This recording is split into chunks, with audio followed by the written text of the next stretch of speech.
अहमदनगर दक्षिण लोकसभा मतदारसंघातील महाविकास आघाडीचे उमेदवार निलेश लंके यांच्या प्रचाराकरता आज शहरातील विविध भागातून मोटारसायकल रॅली काढण्यात आली होती। या रॅली दरम्यान श्री रामनवमी निमित्त निलेश लंके यांच्या हस्ते शहरात ठिकठिकाणी श्रीरामांच्या प्रतिमेचं पूजन सुद्धा करण्यात आलं। शहरातील विविध भागात निलेश लंके यांचं मोठ्या उत्साहात स्वागत करण्यात आलं। लंके यांच्या जनसंवाद यात्रेचा आज 17वा दिवस होता। माझ्या राजकीय जीवनाची सुरुवात ही शिवसेनेमधूनच सुरू झाली।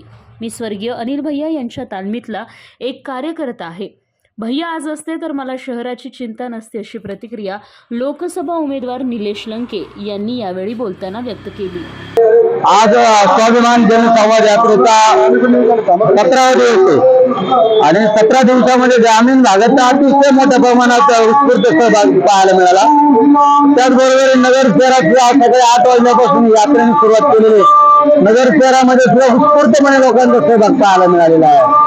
माझी राजकीय सुरुवात शिवसेना पक्षातून झाली आणि आदरणीय कैलासवासी अनिल भैया राठोड त्यांच्या तालमीत वाढलेले आम्ही कार्यकर्ते आहात।